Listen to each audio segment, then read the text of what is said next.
आउ 24 घंटा शीत पर धीरे धीरे बढ़िबो रातिर तापमात्रा। गत 24 घंटे 5.5 डिग्री सेल्सियस सह फुलबाणी पलटिथिला सबुठु ठंडा सहर। सेहीपरि पार्वत्यांचल जी उदयगिरी रे सर्वनिम्न तापमात्रा 2.5 डिग्री रेकर्ड होइतिला। 24 घंटा पर धीरे धीरे राति तापमात्रा बढ़िबा नै पूर्वानुमान करिछि पाणीपाग विभाग। उत्तर भारत एवं यार संलग्न अंचल में पश्चिमा झड़ सक्रिय रही और यार प्रभाव में राज्य मध्यकु जलीय बाष्प प्रवेशर परिमाण अधिक रही। केंद्रीय भारत में एक गुरुचाप वलय सक्रिय रही। याद्वारा राज्य मध्यकु शुष्क और ठंडा वायु प्रवाहित होउछि। दुईटी पाणीपागर प्रभाव में रातिर तापमात्रा सामान्य वृद्धि हेबो बोली कुहाଯାଇଛି।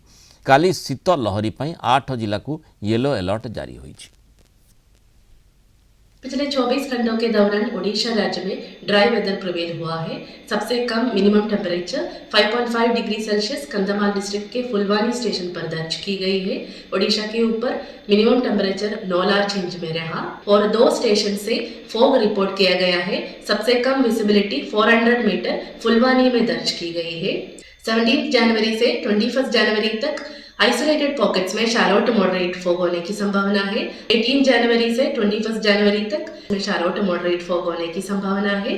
अगले 24 घंटों के दौरान मिनिमम टेम्परेचर 9 रेंज में रहने की संभावना है और उसके बाद 2 से 4 डिग्री सेल्सियस बढ़ने की संभावना है।